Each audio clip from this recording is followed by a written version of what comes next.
Everybody, what's up? This is Bert with Talks with Bert, and for our second episode, I have someone who I think has an interesting take on everything that's going on in the world right now, especially in our country specifically. I have Mr. MMA himself, Shane, right here. How are you doing? What's up, guys? It's good. Good to be here, man. Thanks for having me on. Of course. Now, you have a different perspective on this compared to me, this whole thing that's going on in the world, because you just graduated from college, right? Yeah, definitely. Had my senior year this year, wrapped it all up. Should have been walking across the stage May 16th, but you know what? Everything happens for a reason. No worries. It does. Everything does happen for a reason. Now, I know. Now, for people who don't know, Shane is you do MMA, right? That's like what you Yep. call it. All right. 100%. I do mixed martial arts. I specifically really train in Muay Thai and Jiu Jitsu down at USMMA, Bellingham, Mass. Shout out to those guys over there. But so yeah, I do MMA. Yes. Which is awesome. Now, were you gonna fight? He fights for Cage Titans, which is a very big company. It's a big company in Massachusetts. No doubt about it. Were you gonna fight in the upcoming fight that was gonna happen? You know, the fight night, but it never did. So I believe they had planned on having a card in June. And to be honest, I think with graduation being May 16th, it probably would have been a little too soon to hop on that fight card. So we were kind of looking at August. But obviously, the likelihood of there being a card in August is pretty slim right now. But it's okay. We're staying ready, staying sharp right now, still in the gym. So whenever the next card is, we'll be ready to go to war. Yeah, that's awesome. And I did watch your fight on YouTube. I wanted to see, what kind of fighter you were, and you were very dominant in it. You definitely Which deserved fight? the one where you won the belt. Yep. Yeah, that was a. Oh yeah, he has a belt, by the way, guys. So he's legit. Do you have that belt in your house? I do. I do. Do you ever like flaunt it around? I have a belt too, but it's a WWE belt, but it doesn't mean anything. Yeah, to be honest, like when I first won the belt, back in April of last year, it was a pretty big deal, you know what I mean? But now, I try not to flaunt it around anymore. It was an awesome accomplishment. It was an amateur accomplishment though, and the goal and I think what my coaches and I have all agreed on is that my next fight I'll be making my pro debut. So with that being said, although it was a nice feather in my cap, I try not to stay too stuck on the highs. You know what I mean? You have to stay level-headed, and I'm not gonna, throw that belt around, knowing that there's still many more belts to get out there. Yes, yes. That's not the it's the peak right now of your career, that belt, definitely, I would say. But there is definitely many, many more belts to come. I think. I think. Yeah, I think so too. So you are gonna go pro with this. You're planning on it. That's your plan. Yep, 100%.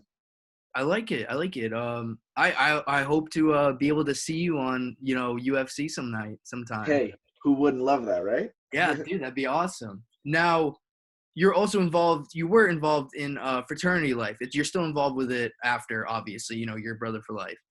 I'm pledging in the same fraternity that you are, Sigma Chi. Shout out to all of them. Yeah, shout out And to Kai. yeah, and did any of them show up to your fight? Oh, of course, man. I mean, the thing is that something I am extremely thankful for is that I think I have the best support system, out there right now. Um, Between my family at USMMA, all my coaches, Tom Hapers, Matt Martin, my training partners, Maddie LaRose, Hillary Rose, Ashley Barrett. I have a really good thing going for me. Really supportive family as well at home, but you know, my biggest support system, at school especially, is my fraternity brothers. Sigma Chi, joining Sigma Chi was one of the best decisions I made in my whole life, not just in college. So on fight night, they come with an army, and it's not just the undergraduates. We had the older dudes too, or not to sound like older dudes, but the older gentlemen. Yeah. Mike Cox, Sean George, Wayne Lombardi, and having those guys pop out to the fight, it's super cool. It shows that this whole fraternity thing runs really deep. Yeah, no, definitely. Yeah, I'm very excited to be going through this pledging. Still, it was supposed to be over but this whole thing happened, and there's nothing I can do. I'm sticking with it. I have I my book. appreciate it. If Yeah, I of could be a course, pledge again, I would. of course. Yeah, yeah, yeah. I love there was just something about Sigma Chi that really attracted me to it. There was no other fraternity that I was looking at the the everyone sets up their tables at Yeah, of course, of course. and something about Sigma Chi just dragged me to it. It was everyone there. I remember Dan was there, Darius. They were all at the table. I think Evan was. What made you want to join Sigma Chi specifically? Yeah, so in a lot of ways, I really didn't have an option. That's the way I like to talk about it. So I was, attracted to Sigma Chi because of all the stories I heard about the fraternity since I was a kid. My older stepbrother, Eric Valianti, was the consul or president of Sigma Chi at Bridgewater State University. Okay. So all throughout high school, all I heard about was Sigma Chi, Sigma Chi, Sigma Chi. And when I ended up deciding to go to Bridgewater, it was kind of a no-brainer that I was going to end up joining, the same fraternity he was in. All his boys, became my boys, and it just all worked out. But putting him aside, I also had a few other influences. Wayne Lombardi, who trains at USMMA in Bellingham, was a Sigma Chi, graduated, I believe, in 91. So I had him poking at me because he went to Bridgewater State too. So he was always like, you have to join the fraternity, telling me all these crazy stories from back in the day. And then also my history teacher, what his son is Sam Merton. And Sam, my history teacher, my senior year of high school, and Sam Merton was the captain of my lacrosse team when he was a senior in high school and I was a freshman. So even in class, I had him going, "Hey, so you're gonna rush for the fraternity, right? You're gonna rush for the fraternity, right?" So I just had so many different angles, so many different people telling me about it that when I got to school, like I felt like I had no option. Even though that makes it sound like it was a force, it Yeah. wasn't. Like I said earlier, one of the best decisions I ever made, but it was one of those things that was inevitable. Yeah. Yeah, yeah, definitely. I was very hesitant myself on joining a fraternity, because there's, when you're first going into college, you have that you kind of associate that stuff with, what you see in movies. Of And course. my experience, nothing like it. Nothing like it at all. It's Hmm. been amazing. These guys that I've met have been, nothing but nice to me. Everything's been great. Definitely. And, it's something that you'll feel even after you graduate. I was on a webinar last night with a bunch of Sikhs from all over the US, and it was a special discussion for, graduates this year who, unfortunately, in this job market are having issues getting a job, Mhm. So it was helping everyone, putting them in the right talks with the right people in whatever industry that brother was graduating with a degree in, that would make sense. And just connecting people with different groups, around the nation. If I wanted to have a job in Florida, I'm sure I could find a job in Florida because of Sigma Chi. All the interviewing that I'm doing right now, the companies that are still, you know going through with the interviewing process, most of the ends I've had is because of Sigma Chi. So it definitely is worthwhile. Yeah, that it's definitely something that will affect your life for the better, forever, forever, not Yeah, just in college. 100%. Yeah, which is awesome. Now, I know a lot of my friends still, they'll like shit on me for joining a fraternity. They're like, "Oh, you're just, you're like paying to be friends with You're people." buying friends, all that. Yeah, Yeah, yeah. exactly. But can you tell people like the difference between a fraternity and what people call, a frat? You're part of a frat. Yeah, definitely. Well, first off, people don't necessarily understand what the money you're paying for goes to. You know Yeah, what I mean? yeah. Like, I think, it'd be extremely beneficial if people actually saw the breakdown of the budget of what we have to pay. We have to pay money for, risk management things. We have to pay money for ball. You know what I mean? Like, yeah, when you're in college, that's cool. You get to go to regular parties, all that stuff. But like, we put on really incredible events Mhm. that you get to bring a date to, you get to dress up to. It's all like we always have themes. My freshman year, it was a Derby Days theme, and then my sophomore year we did James Bond. Last year was a masquerade. You know what I mean? The money is going to really cool things that you get to do with your friends. You know what I mean? So it's by no means are you buying friends or any of that stuff.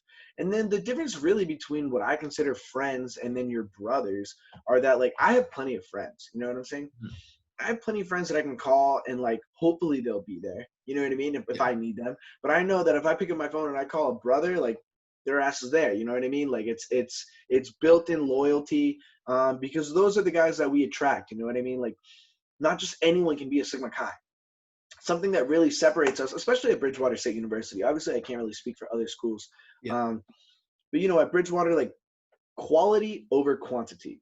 You know what I mean? Like, we'll take a pledge class of 4 if those 4 I know are ride or dies. Yeah. You know what I mean? If those 4 I know are men of good character, that I can put all my trust into, like, those are the type of guys we're looking for. So naturally, we're going to end up finding ourselves in a circle among people that are all really good people. Yeah, no, I totally agree. Though that's one thing I really saw about Bridgewater was that I was looking at the people in these fraternities, and I could tell they really cared about who they let in.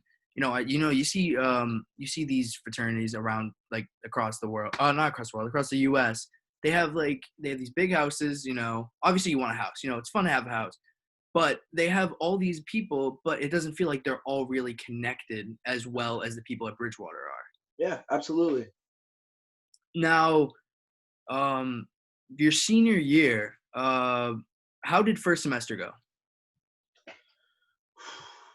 So my college experience has been, I look at it like almost like chapters. Um, and my junior year was one long chapter of fighting. Um, I fought in June, and then I was supposed to fight that August, the summer going into junior year. Unfortunately, that fight fell through, and then I fought in November, and then I fought again in April. So I was in fight camp for most of the year. And as much as I love fight camp, as much as I love fighting, there are a lot of things that you can't do when you're in fight camp. Mhm. I have to cut a lot of weight. I fight at 145. And by no means is it like a difficult cut. I make 45 pretty easily, but still, you have to cut weight. So I can't really drink. I can't really eat what I want. And I have to wake up every day and do practice. So I'm not really going out late at night, Mhm. you know, putting girls on hold because that's a whole nother distraction. You know what I'm saying? So it's a real, like, it's a dig deep type of thing. And as much as I loved it, I said, you know what, this is my last year of college. I kind of want to just focus on being a college kid and enjoy the process. So, my first semester this year, we went absolutely bonkers.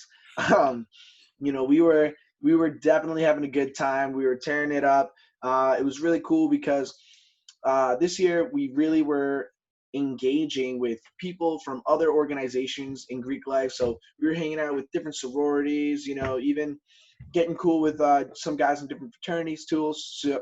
Excuse me, different fraternities as well. So Mhm. it was a perfect atmosphere to have an absolutely amazing semester. Yeah, you definitely you lived your life the first semester. Now, No doubt. what about second semester now? Going into So second semester, the first couple of months, January, February, were kind of low key, because I had to work a lot. Only because me and a few of my friends decided that we were going to go on spring break. So we went to Fort Lauderdale. But because of that, uh, January, February, I was just working a lot to make sure that I could afford to go. Mhm. But to be honest, it was like the absolutely best experience ever.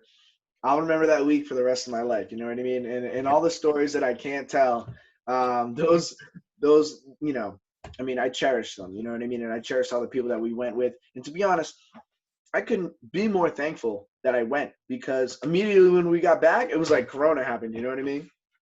Yeah. So it was a great week. And the week before that, I actually was in Puerto Rico, for a graduate student conference.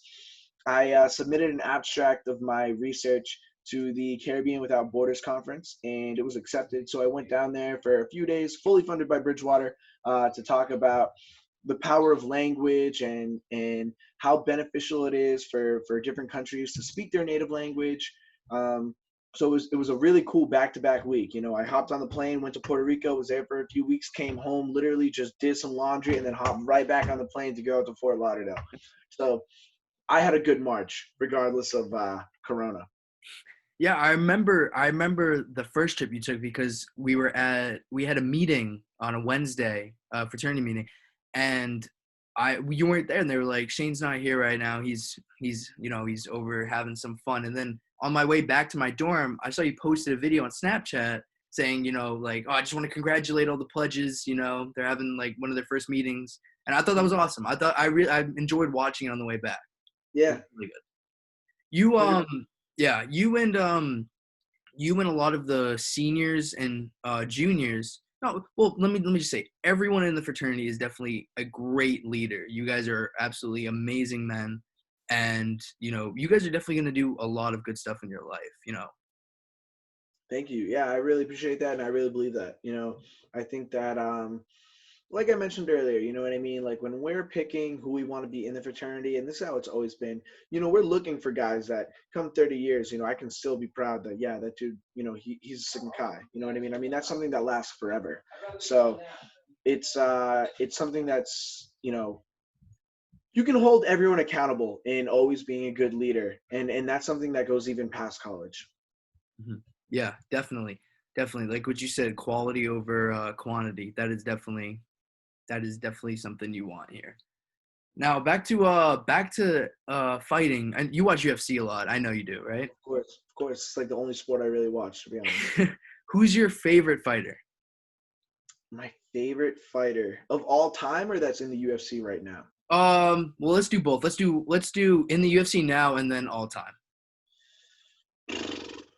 Um, that's so difficult. Like, I mean, I look at it like there's eras, you know what I mean? Mhm, Like yeah, who's yeah. this era, but I mean, when I think of like all time, I think of often like the fighters that like were big when I first started watching, because those are the guys that like really like gave me the drive. Like, ooh, this is something I want to do. You know what I mean? Mhm. So Anthony Pettis.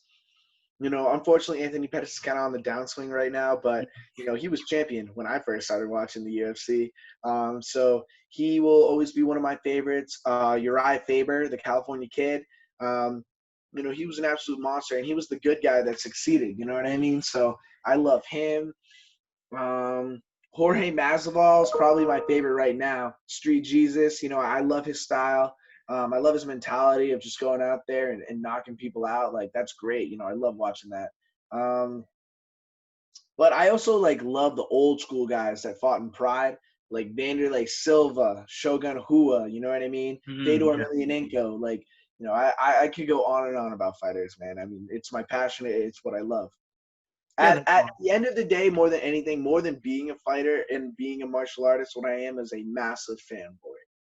Oh yeah, definitely. No, with sports, if you want to do something such as, be one of them, you really have to engulf yourself. You really have to be involved in every aspect and love every aspect of the entire business.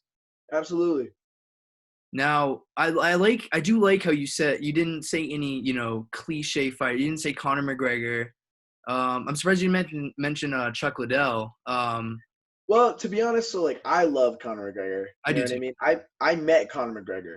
Um, Really? Wow. yeah, I met Conor McGregor like before he was even big time. Oh, okay. But obviously he's changed the sport and all that stuff. But no one wants to listen to me talk about the fighter everyone knows. You know what I mean? I got to give Exactly. credit to the guys that don't necessarily get enough credit. Yeah, no, that's definitely a fact. Do you watch boxing at all? Yeah, no, I watch boxing. Uh, what do you think? Okay, so with the mix of UFC and boxing, what do you think about people, fighters such as Tyson Fury and Cain Velasquez going into, or Ronda Rousey going into something like professional wrestling, which obviously isn't the same thing, but at the same time, it's still a physical. It's supposed to be a fighting sport. Listen, man, at the end of the day, whatever gets paid, whatever gets the bills paid. You know what I mean? Like, so many people bashed on Conor McGregor for fighting Floyd Mayweather in a boxing match, but like, why wouldn't you? You know what I mean? Now Conor McGregor's grandchildren don't need to work ever. Yeah. Like, that created generational wealth. Like, I would take an ass kicking for some generational wealth. You know what I mean? I would fight Floyd Mayweather tomorrow. I know I'm going to get my ass beat, but you know what? I'm going to swing for the fences. Everyone's got punches, luck. So maybe I clip them. Either way, I'm making $100 million. You know what I mean? Like, 100% I'll take that. So, yeah, I mean, as far as all those guys that, whether they're going to the WWE, whether they want to do boxing matches, whether they want to do hybrid matches, whatever gets the bills paid. And to be honest, it's all entertainment. Like, people are going to pay to watch it. Yeah. Yeah. Did you pay to see the Floyd and Conor fight? Of course. I did too. I think, how much was it? Was it like $100? Yeah, that's a lot. I mean, I usually paid like $60 for a pay-per-view, but $100, that was ridiculous. But everyone's willing to pay. It's supply and demand, baby. Exactly. Now, you ever go to a fight night at like Buffalo Wild Wings? I know they have them. I've never been to a Buffalo Wild Wings, but I know they have them. One time I went. It was a little chaotic. To be honest, for me, it's almost difficult to watch MMA with people that don't know a lot about MMA. Only because, when I'm watching fighting, I'm dissecting it. I know a lot about the sport. I'm looking for certain things where, sometimes when you're watching with people that have no idea what's going on, they're just drunk and they're just yelling like, oh, well, why aren't they fighting? I don't understand why they're just looking at each other. It's like, bro, you go in there. You know what I'm saying? It's like, yeah, of course they're just looking at each other. They're feeling each other out because guess what? When you engage, they're going to engage. Yeah. Like, that's something people don't get. I don't know if you've ever been in like a fist fight before, but like when you hit somebody, guess what happens? They're going to hit you back. You know what I mean? Like, that's just how it goes. That's fighting. So when someone engages, like, you have to be ready for them to re-engage. So of course you're going to kind of like, feel it out. Like, it's a sport at the end of the day. It's not cockfighting. Yeah, no, a lot of people don't understand. It's a form of art. I think fighting is a form of art. It takes so much skill and preciseness. It's insane. Yeah, 100%. Now, I was trying to, when I have a guest on, I try to, catch up on, what they're interested in or what they do. So I was watching some stuff about fighting, about, UFC and stuff. And I was watching like there was a video, it was like the most ridiculous rules in UFC history and like why they became. And one of them was like, it brought up this promotion. I don't remember what it was called, but how they allowed, kicks and punches to the groin. They allowed it. I forget what it was, but then the UFC was like, no, that's not going to happen with us. So they had it was after one fight, some guy just kept kneeing and punching his opponent right down in the crotch area, and it was just not good. And I thought, there's a lot of weird stories behind any like rules in UFC and stuff like, and big sports like that. There's a lot of weird reasons why rules exist. Yeah, well, that was the UFC. So when the UFC first started, it was no rules. Yeah. Like, you couldn't bite and you couldn't eye gouge. Those were like, other than that, you could legitimately do anything. You could wear shoes. You could wear boxing gloves. There's a video of one dude like trying to throw the dude over the cage. That was in the video that I watched. Yeah. It was mayhem. But obviously the problem was that everyone kind of thought that it was like, it wasn't a sport. It was just brutal. So they needed to kind of tame it down and create a rule set. But I mean, that's for the better. You know what I mean? The rule set is what made it a sport. The rule set is what, now people are willing to watch it. Yeah. So yeah, I mean, I think adding the rules was totally necessary. Oh yeah, definitely. Now, have you seen Here Comes the Boom with Kevin James? No. You have not? There's I found this out when I was on my first day of interning at Cage Titans. That they used they used Cage Titans as the ring. They used the ring from Cage Titans, so you can see some of the logos in the movie, which I thought was pretty cool. I didn't know if you knew. That is cool. No, I didn't know that. Now, what can you tell me about your experience with Cage Titans? Because I've only been there one fight night, extremely long night, but it was worth it because it was amazing. Yeah, No, I mean, I love Cage Titans. All of my MMA fights have been with Cage Titans. Shout out Mike Pulver, the promoter. He's amazing. You know, there are a lot of promoters out there that are just trying to make money. They don't really care about the fighters. Mike Pulver totally cares about his fighters. You know, I think everyone that has fought for him can say the same thing. Um, and yeah, I mean, you know, it's I love the venue, Plymouth Memorial Hall. Like, you know, when you're fighting out there, it's like stadium seating. So you feel like a modern gladiator in there is the best way to describe it. And yeah, I mean, I just have nothing but love for the organization. You know, they've given me a platform to display my skills. They've given me a platform to, you know, work my way up the ranks. um, you know, I was an amateur champion there. I was the 2018 breakthrough fighter of the year for Cage Titans. So you know, I definitely am pretty loyal to the company. I plan on continuing my pro career with Cage Titans. Yeah, I mean, I have nothing but good things to say about them. That's awesome. I really like that you said you were going to continue your pro career with them. Hopefully I'll get to see you at some of the fights. You know, you're going to be a little more focused and maybe not notice me because I'm going to be, sitting. But you know, I'd be really excited to see you fight in there. Yeah, definitely. You'll definitely see me fight. And if nothing else, like I'm always at Cage Titans. I go to pretty much all the events, whether I'm cornering a teammate, whether I'm just going to watch the fights, because you know I'm very involved with the MMA community. I know a lot of different fighters from all over New England. So when they fight, you know, I like to go and watch, see how they perform. So yeah, I mean, I like I said, I love the organization. I'm always there. Now, when I went, there was a lot of support for a lot of fighters already. I had never heard of any of them before prior, but the one that really stuck with me was probably Johnny Cupcakes. Do you know him? Yeah, Have you had any encounters with him? Not yeah. like fighting. No, Johnny Cupcakes is a great guy. I met him. I've met him a few times.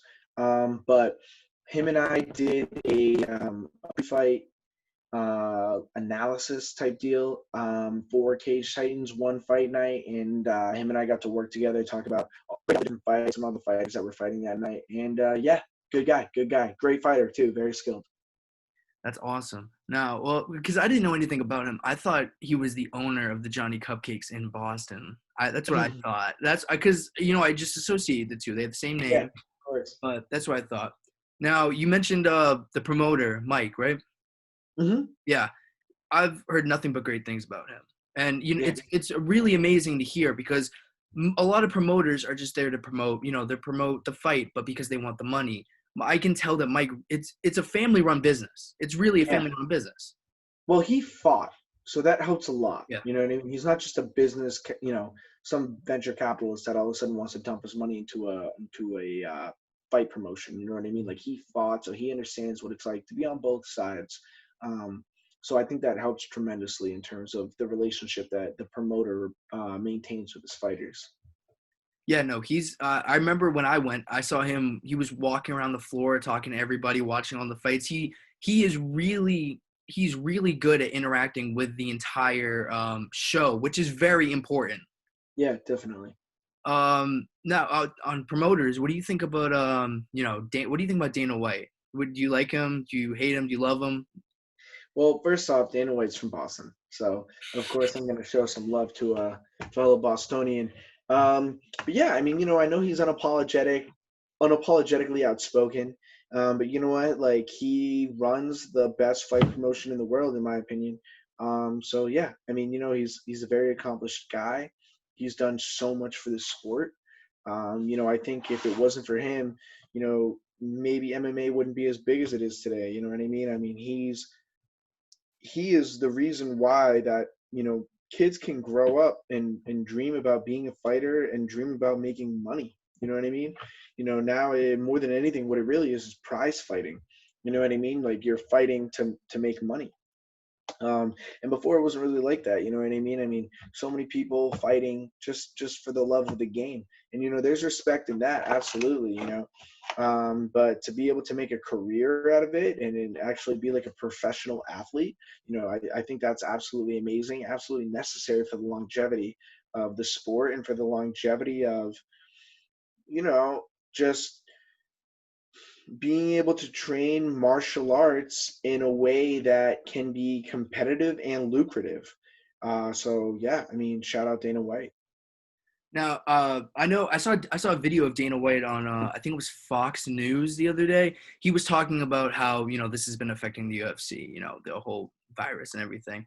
Now, do you think it's good for someone like him to go onto the news and address this when it comes to address his business as when it comes to politics? I do. I think it's a good thing. I think it's a good thing because it's the two and two go together when you really think about it in this specific situation. Yeah, I mean, the thing is, at the end of the day, you have to do what you have to do again to get the bills paid. You know what I mean? And for him, the government's regulations about how they're handling the coronavirus is ultimately really affecting him. It's affecting his team. It's affecting his employees. The fighters. So yeah, I mean, of course he's gonna talk about it because like his livelihood is on the line. Yeah. He he is a big man. I've realized that from pictures I've seen of him. Do you know how tall he is? He looks insane, like insanely massive. I met him one time, and he's actually not that tall, but he's Big. stocky, He's big. fire. Yeah. Yeah, I see him when he's standing there, and I can just tell by the way he's standing. He's got his arms out like this, and that's an intimidating man. yeah, for Um, sure. yeah, I can say the same thing about Joe Rogan. Joe Rogan is Well, intimidating. Joe Rogan's a different story. Joe Rogan is a black belt two times in jiu-jitsu because he has his black belt with uh, he has his black belt with Henzo Gracie in gi jiu-jitsu, and then he went and got a no gi black belt with Eddie Bravo, and on top of that he has his black belt in taekwondo.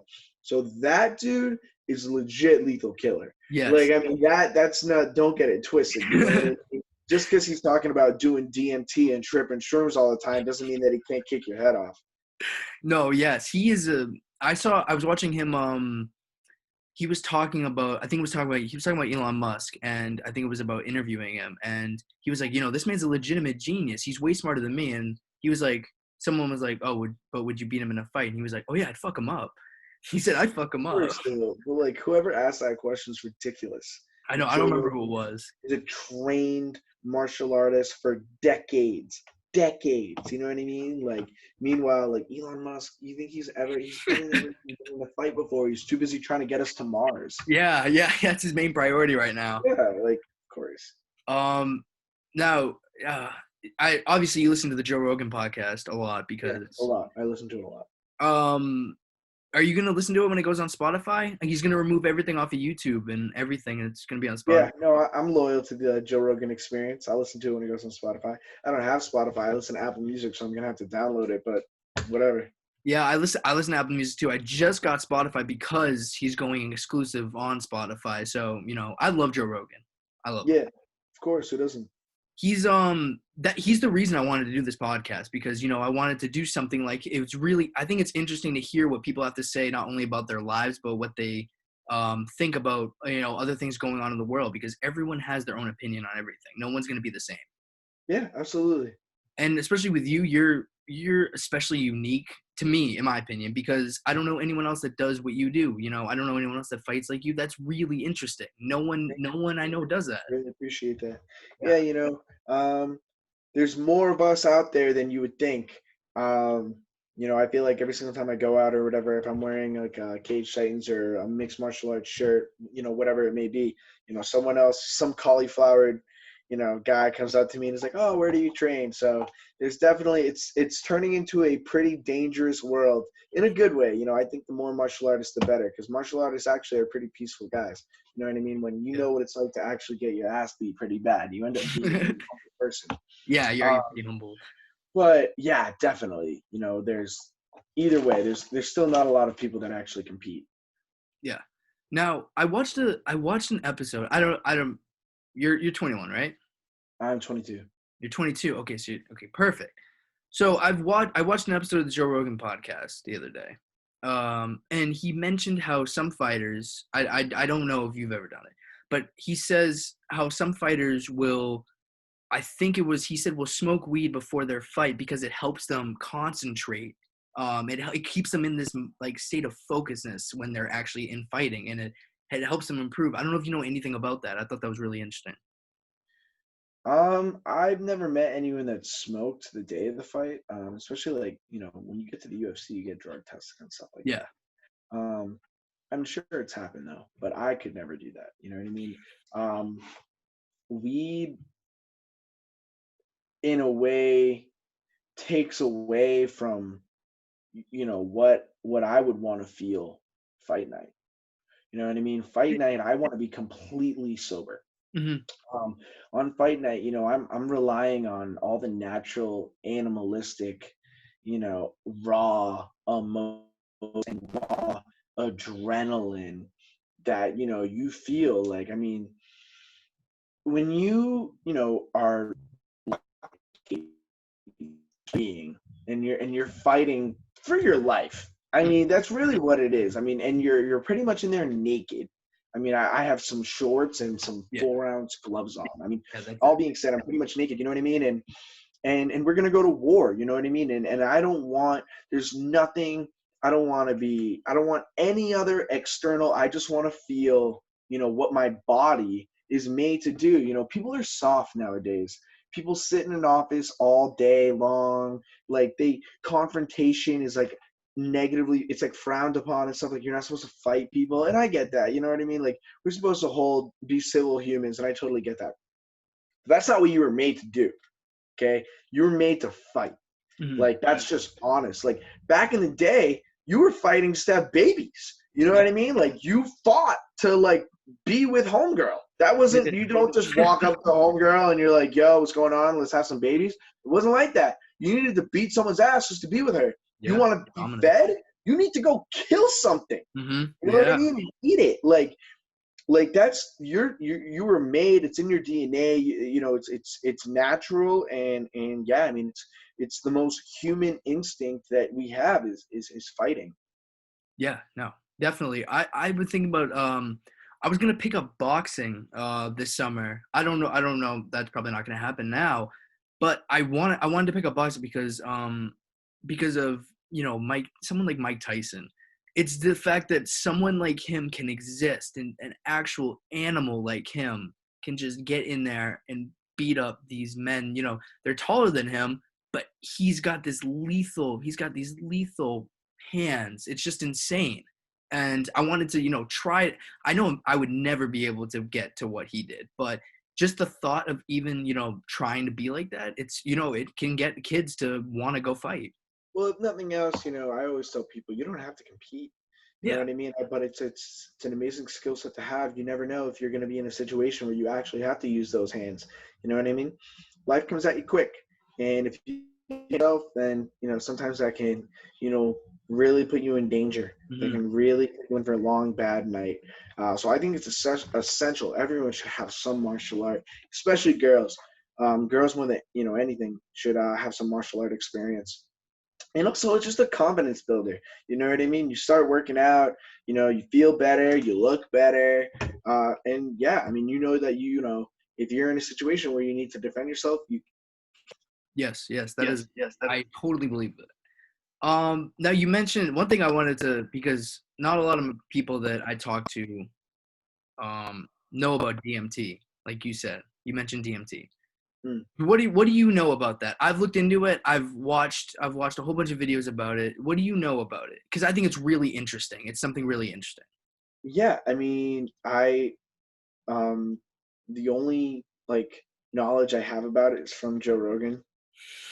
I definitely am not like, An uh, expert. connoisseur of DMT, but I mean, yeah, I mean, if I probably wouldn't do it, but I mean, if whatever floats your boat, man. I mean, but you only experience it for 10 to 15 minutes. So it's not an insane. You feel like you're in an eternity. That's what it is. But you're not like that's what I've Well, heard. I know that like we have DMT. Yeah, it's in our brains. It Yeah, just moves to different levels when you take it. That's what I've heard. yeah. I mean, who knows? You know what I'm saying? Maybe if way down the road, once I get my $1 million, the thing is that like ultimately, like I really don't like.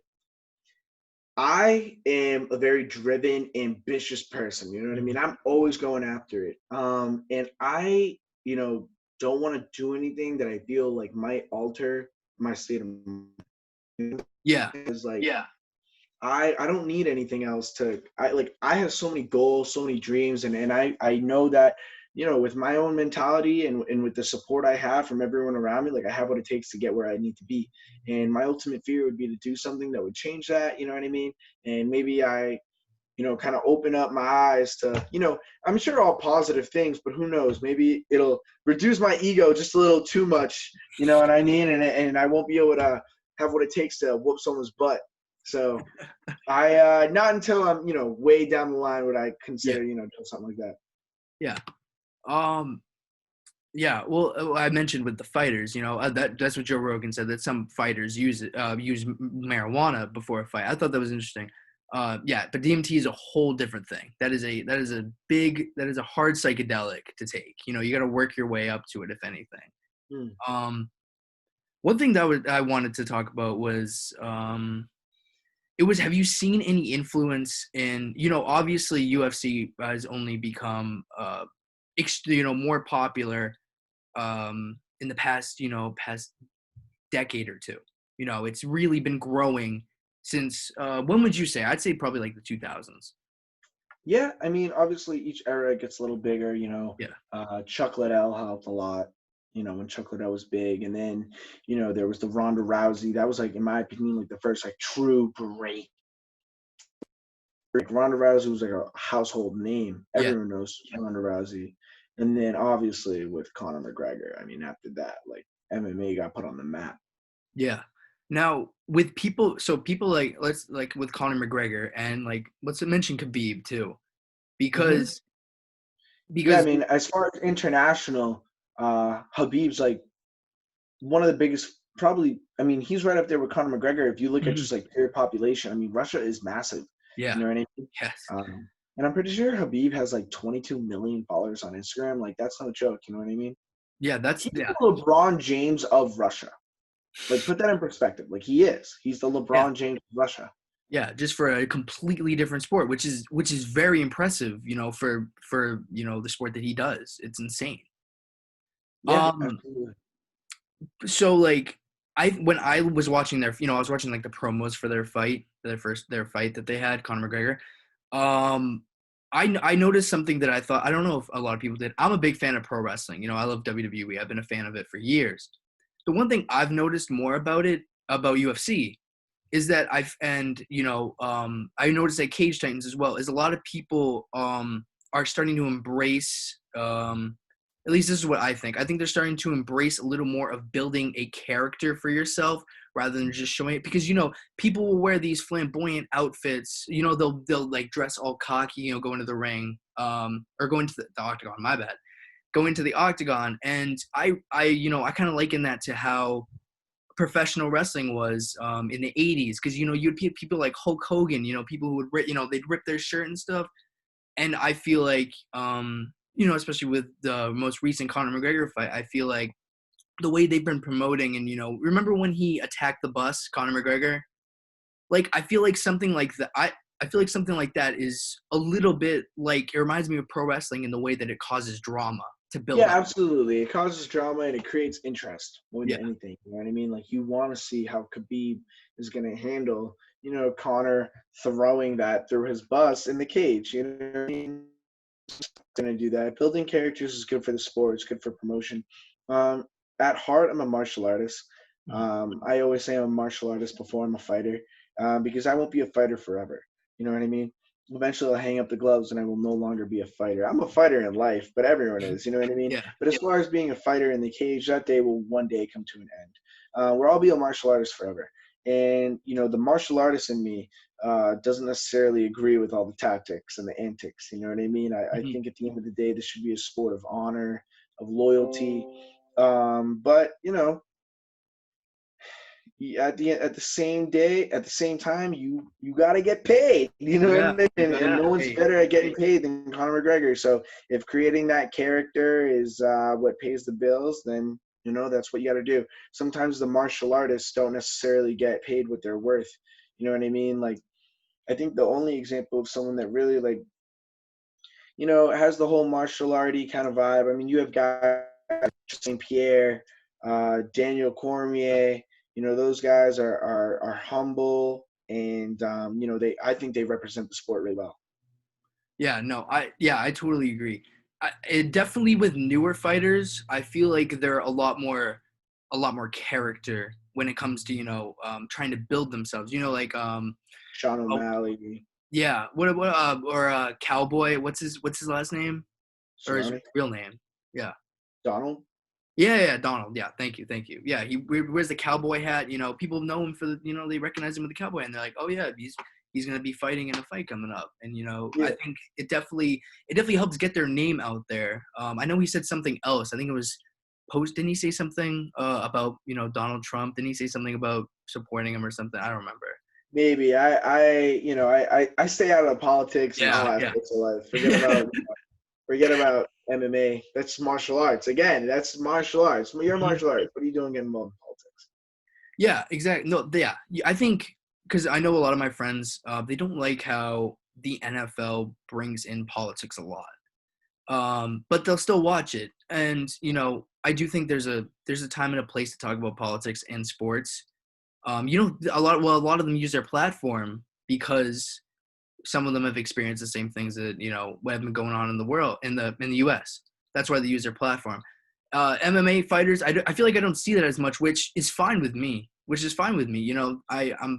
I'm there to watch them fight. I'm there to watch them fight. I'm there to watch the promo. That's really it. I'm not too concerned about their views on things, but at the end of the day, I'm there to watch them. I'm there to see who's the better man in the octagon.